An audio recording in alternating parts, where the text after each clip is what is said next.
Coming up on Transformers University, we'll meet a Decepticon mercenary, we'll fly some Power Masters, and we'll meet a robot crab. He's a little bit shy. We're talking the 1988 Decepticon toy line right now on Transformers University.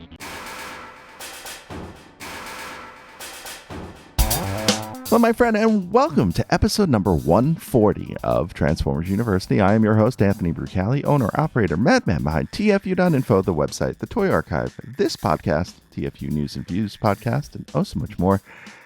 I want to welcome you to episode 140, the 1988 Decepticon toy line in North America, as it was released. Now, before we get into the toy line, I do want to remind you, if you can join us over on the Patreon, you will be greatly pleased, and so will I. That is patreon.com/TFU.INFO, all one word. That is patreon.com/TFU.INFO. We've got exclusive podcasts there. We've got all sorts of great content there. You get this show at least one day early, and I'm working on some stuff. If it's not already up by the time this episode releases, it will be up fairly soon after this one goes out. So that's the housekeeping for this episode. I know you want to talk toys. These are always some of the most popular episodes among the listenership and among you, my dear students. So let's get into it. So the 1988 Decepticon toy line. Before we can talk about 1988, let's talk a little bit about 1987 and what was returning in 1988, continuing to be released in that year. There were 19 figures spanning all sorts of sizes on the Decepticon side, and that would be Scorponok, the largest figure, the Decepticon clones, Overkill and Slugfest, the cassettes, large headmasters, as well as the headmaster Horicons. 3 of the target masters, Misfire, Trigger, Happy, and Slugslinger, Cyclonus, and Scourge, were not available in 1988. 6-Shot, of course, the Ninja Consultant, and the Terracons, all 5 forming Abominus, all available again for a second year. Now, what's interesting about 1988 from the Decepticon side is we get some new concepts, and some concepts unique only to the Decepticons, and as well, we get some concepts that are designed to balance out the other side. Now, we saw this on the Autobot one. Go back to episode 135, just a few episodes back. We got Quick Switch, 6-Shot Sun. New Transformers are here. The Decepticons are attacking! Destroy them! No, wait, it's Quick Switch, 6-Shot Sun, and he's on our side! To balance out the fact that there isn't an Autobot and Decepticon 6-changer. Well, now there are. And we'll get some of that leading into this line. But we will start with one of the gimmicks that is unique to 1988, and that is Power Masters. Now, on the Autobot side, they had 4 Power Masters, Optimus Prime, plus 3 cars. The Decepticons get 3. One with sort of a 4th robot mode. Actually, one with only 1 extra robot mode and 2 robotic modes. We'll get into that, though, but let's check out the commercial first. Who's that new Transformer with Optimus Prime? Double Dealer, the Power Master Mercenary! Only the Power Master Mercenary can become an Autobot or a Decepticon. But in a flash, Power Master Optimus Prime becomes a super robot. Power Master Transformers! Power Master Transformers sold separately. Now, whereas Punch Counter Punch on the Autobot side from 87 was the Autobot Spy, this is the Decepticon Mercenary. But this balances out the other figure that can play both sides of the coin. Double Dealer's toy modes, he has a robot mode that is the Autobot mode. He has a robotic bird mode, which is the Decepticon mode, and he turns into a missile truck. He comes with 2 Power Master partners, Knock and Scar, and the Decepticon bird mode does align a lot with what we'll see later in this episode in the Pretender concept, and generally overall through G1, where a lot of Decepticons, more probably so than Autobots, are animals or creatures as opposed to being straight up humanoid robots. Now, rounding out the Power Masters for the Decepticons were the Power Master Jets. New Power Masters are here. Amazing new Transformers called Power Masters. Their engine's the key that unlocks their Transformer energy! Incredible Power Masters. They only transform when their Nebulon becomes their engine. Power Masters transform! Decepticon Power Masters transform! And the Decepticons unlock their Transformer energy. Power Masters transformers! They've got the power! Now, the two jets we have here are Dreadwind, which is the white and blue jet. He came with the Power Master Throttle, and Darkwing, who came with the Power Master High Test, but he was dark and gray. Darkwing was dark gray and purple. Together, they form what is probably the first vehicle combiner in Transformers, and that would be a Dreadwing combination. The two names where their two jet modes combined. Now, these toys themselves are somewhat limited by this gimmick. They're fairly they don't have a lot of articulation. So it makes them a little bit less interesting than their Autobot counterparts in the cars. They're also heavily knocked off in the late 90s. There are a lot of knockoffs of either one of these two guys. Darkwing does suffer a bit from what I call BPS, blue plastic syndrome. A lot of these late 80s Transformers feature blue plastic that has not aged well. Now, it's not nearly as brittle as gold plastic and gold plastic syndrome, but as time goes on, I've noticed that my figures with blue plastic are increasingly worrisome to move or transform. So buyer beware when it comes to late 80s Transformers, particularly Decepticons, a lot of which have this blue plastic. Now, these two characters, Dreadwind and Darkwing, had a lot of characterization in the Marvel US comic and in the Marvel UK comic. So they are fairly important characters. Despite having toys that are kind of lackluster, they're fairly wanted toys because of how used the characters were by Simon Furman and Bob Budiansky. Now, much like the Autobot side, in addition to the original headmasters coming back for another year, we got 3 more small headmasters for the Decepticons. New Transformers are here. Incredible new headmasters, and the driver of the vehicle becomes the head of the robot. Headmaster Transformers, they've got the power to surprise. And when the head enters the robot's body, you get a readout of its power. And our new Decepticon headmasters will give us more brain power than ever. Transform, you monsters, and prepare to attack! Headmaster Transformers, they've got the power to surprise. It's sold separately. Now, this features 3 new characters, same as the Autobots had 3 new characters. We had Fangry with Briscoe. Not really sure what he turns into. There's a lot of conjecture on that. A bat, a wolf, a rat, a reptile. It's kind of all over the place. But let's just say he's some kind of monster. Some kind of monster! We have Horry Bull. It's HORRI-BULL. With Kreb, he turns into, you guessed it, a bull. And I find this one fun because there is almost a battle for this name between Hasbro and Mattel. So Mattel, around this time, maybe a couple of years earlier, had a toy line called Muscle, which were Keshi figures that were wrestlers. And if you're not familiar, if you don't remember them, it stood for, Muscle was an acronym, stood for many unusual, strange creatures lurking everywhere. And it was based off of the Kinnikuman anime and manga in Japan. Now, their evil leader in the American version of this was named Terry Bull, TERRI-BULL, as opposed to Horry Bull, who's the Transformer. And fun fact, later on in the Titans Return line, Hasbro used the name Terry Bull for a figure that was meant to be Horry Bull. Finally, we have Squeeze Play, another baseball reference in the Transformers naming here. Again, with the 2 of these have double letter sounds, as we mentioned in 1987. Squeeze Play comes with Locos, and he turns into a crab monster. Again, beware of these guys. They do have a bit of BPS, especially Horrible. Squeeze Play, however, is one I can't really speak to. It's one of the few figures from G1 I have never owned. So if you've got thoughts on Squeeze Play, hit me up in the comments either on YouTube, on Patreon, or send me a message. Tell me your thoughts on that figure. Now, just like the small headmasters, we also got small target masters.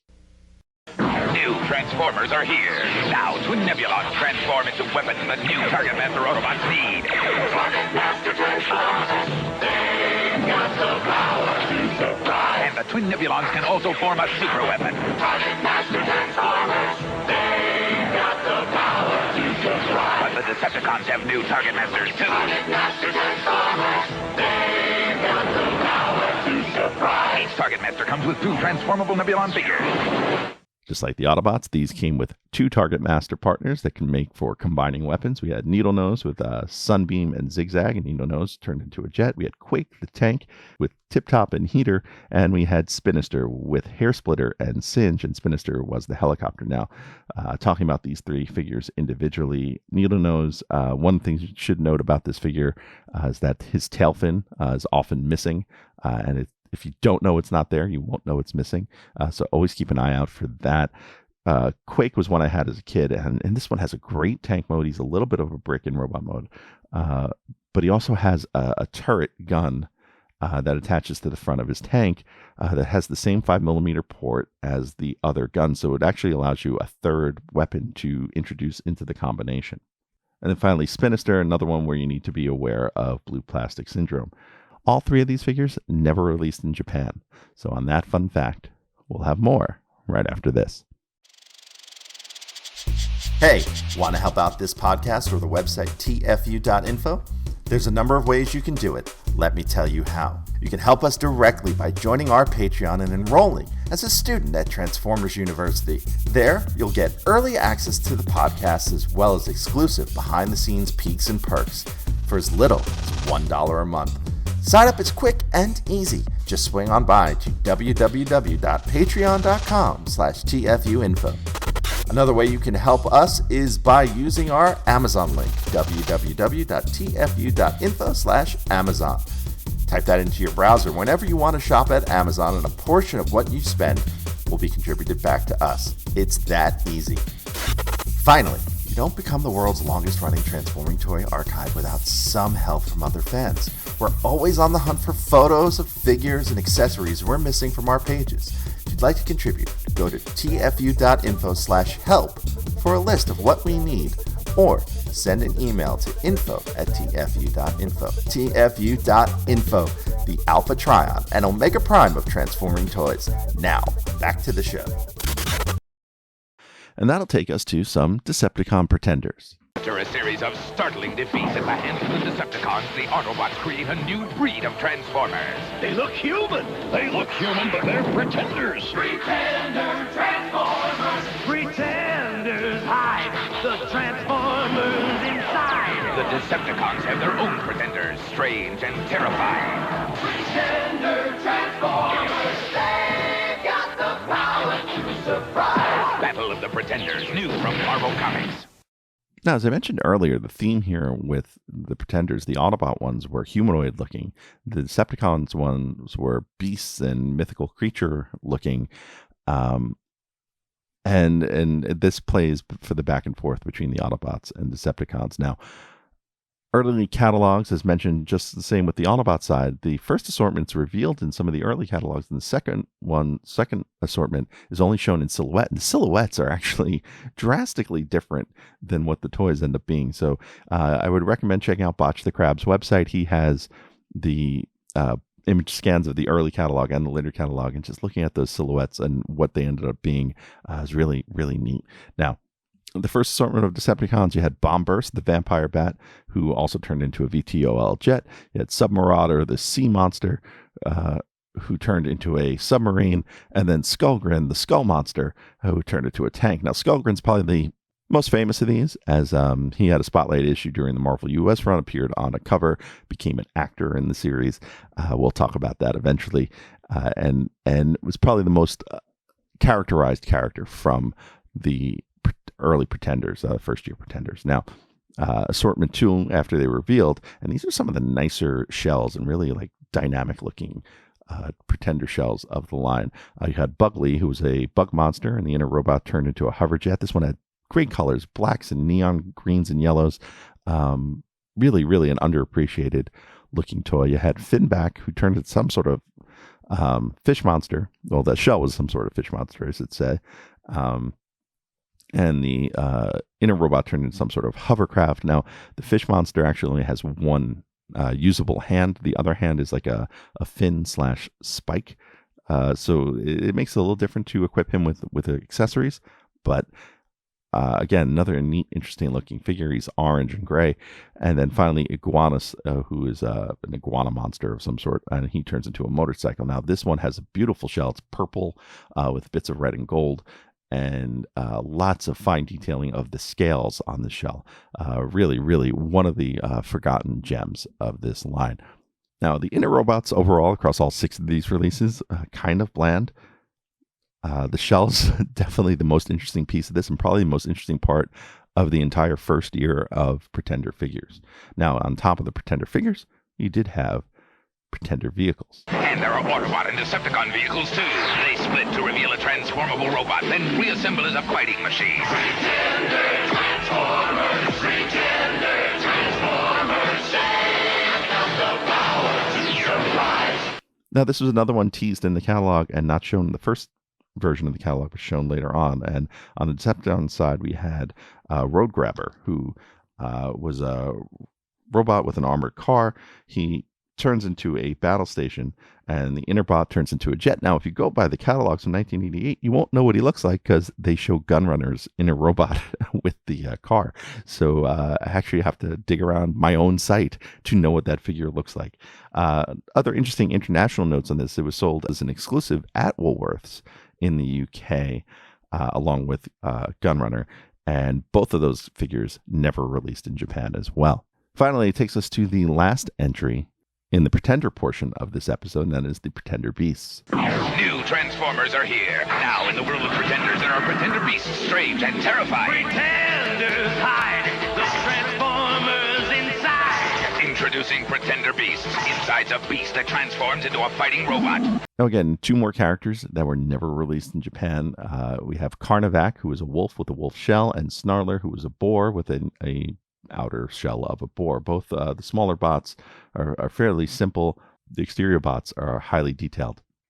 They look a little bit different from their catalog photos in real life. There's some differences on gun placements and stuff on some of the pictures. And Carnivac, I've been told, I haven't gotten this far in the Marvel UK book, does have a fairly important or memorable story, I should say. I don't know it. I don't remember it because I haven't read it. But that's what I've been told by friends of mine who are fans of the UK book. And I'm looking forward to getting to that point when we cover it in this podcast. So that'll wrap the Pretenders. And we'll jump into some other concepts that don't necessarily fit anywhere else. In 1988, we had the microcassettes returning, which is strange overall in a year where we're now 2 years removed from Soundwave or Blaster being available at retail. I had these as a kid. And the 2 unique microcassettes from that year were Squawk Talk and Beast Box, and they were sold as a pair. Squawk Talk was a light blue bird. Beast Box was a purple gorilla, and they would combine into a larger, yet still fairly tiny, robot named Squawk Box. Again, it does go to show to how well and those Soundwave and Blaster figures sold over the years, especially Soundwave, which, to be fair, was knocked off a whole bunch as well. That Hasbro felt that they could keep making a set of figures, and then also re-releasing Overkill and Slugfest this year in 1988 line, to a point that they would sell because those toys were still out there and would be good accessories for that toy. Now, much like the Autobots had the Trigger Bots, the Decepticons in 1988 had Trigger Cons. New Transformers are here. Now, Triggerbots are battling Triggercons. And when the Triggerbots battle the Triggercons, there's no doubt there'll be a real shootout. Transformers, they've got the power to surprise. Once again, 3 fairly small toys with limited articulation. The gimmick is the gear-driven, pop-out, spring-loaded weapons on these figures. You had Crankcase, the blue van. You had Ruckus, the purplish dune buggy, and you had Windsweeper, the jet. Both Crankcase and Ruckus, again, buyer beware on those. Some BPS on those figures. To balance out the Sparkabots on the Autobot side, you had the Firecons on the Decepticon side. And here come the Sparkabots. And when the fighting man, you see sparks fly as the fire comes, battle the Sparkabots. Each sold separately. Transformers, they've got the power to surprise. So the Firecons all consist of 3 little, I guess you would call them bird monsters to some extent. They have a flint inside of them as well as a mechanical wheel. The flint rubs against the mechanical wheel. It emits sparks out of the figure's mouth. I don't think these would pass safety violations in modern times, or safety regulations, I should say, in modern times. But these were the toys that were available back in the 80s. And you have Cindersaur, the purple and yellow one, Sparkstalker, the purple and white one, and Flamefeather, the blue and white one. Now, both ones with white, Sparkstalker and Flamefeather, tend to fade a bit. A lot of them overall, all three of them tend to have rusty screws, and Flamefeather does suffer from a bit of BPS. And that brings us to something else that is blue, that is part of this 1988 line. Something very unique to the line, unique sort of to Transformers, in that it combines a whole bunch of different gimmicks from over the years. It is also blue and had its own commercial. New Transformers are here. Now, from the bottom of the sea come the monsters of the deep, the Target Master Seacons. Target Master Transformers, they've got the power to surprise. And when they join with their leader to form Piranhacon, anyone can become the gun. Target Master Transformers. So that's right, the Seacons, not C-cons or C-cons, right? Just Seacons. I guess they could be Seacons, but if you want to try to get that A onto the C. But the Seacons are the final Scramble City style combiner in the original G1 US run. And they consist of 6 figures instead of 5 figures. They consist of Nautilator, who is a lobster crab, depending on who you ask. We'll get into that. You have Overbite the shark, Seawing the manta ray, Scalor the coelacanth, which is a large, plump, lobe-finned fish, according to Wikipedia, that can grow to more than 2 meters or 6.6 feet and weigh around about 90 kilograms or 200 pounds. They are estimated to live up to 100 years and reach maturity around the age of 55. It's also once thought to have been extinct, only to be rediscovered in the early 1930s. Additionally, we have Snaptrap, the turtle, and Snaptrap is the main body, and Tentakill is the squid. They all combine to form Piranhacon. Now, as is the case with Scramble City style combiners, each limb piece, so basically everyone that isn't Snaptrap, can form an arm or a leg. And then what do you do with the extra? Well, all of the limb pieces have gun modes. So one of them becomes the Target Master partner. So they've incorporated the Target Master gimmick into this combiner. The odd one out in this group usually is Nautilator, who was not included in the gift set version of this figure. And depending on which piece of artwork you look at and which instruction you look at, defines where they go as arms or legs or Target Master partner. Now, Nautilator might be the most famous one from this sub-team, thanks to a cameo appearance in the film The Disaster Artist. Don't look at Robot Crab. He's shy. That's right. Don't look at the robot crab, but do listen to this podcast. So, what do we got coming up next? Find out after this. Thanks for listening to the show. Stick around to hear what's coming up next episode, but first, I want to fill you in on a few ways you can stay in touch with the show. Want to be on the show? Leave us a voicemail at 702-763-4838. That's 702-POD-4TFU. Or send an email to info@TFU.INFO. Be sure to catch us on Twitter at TFU_info and on Facebook and Instagram under the username TFU.INFO, all one word. Also, please subscribe to our YouTube channel, youtube.com/TFU.INFO, where we post all of our podcasts, plus special video segments, reviews, and live coverage of Transformers-related events such as New York Toy Fair and New York Comic Con. I hope you enjoyed this episode. Please visit us at www.tfu.info, the world's longest-running transforming toy archive. Coming up next time on the show, we will head back to the Marvel US run of Marvel US Comics and talk a handful of issues and, of course, talk about the late, great Jose Delbo. All that in episode 141 of Transformers University. Until then, please, as I mentioned earlier, please come be part of the Patreon. Patreon.com/TFU.INFO. That's Patreon.com/TFU.INFO. And if you can't join us there, please join me on social media. I'm on Blue Sky. I'm on Threads. I'm on Twitter. I'm on Instagram. I'm on Facebook. For the most part, all of those is TFU.INFO, all one word. Twitter, it's TFU_info. I still tend to hang out there a lot, though. I'm trying to make the migration over to Blue Sky a little bit more regular. But until then, please reach out to me. Tell me what you liked about the show. Comment here, either on YouTube, on Patreon, wherever you see this show. Please write us a review on Apple Podcasts or on Google Podcasts or whatever their podcasting platform is now, on Spotify, where you can listen to the show as well. Till next time, I am your host, Anthony Brucali, owner, operator, madman behind TFU.info. See ya.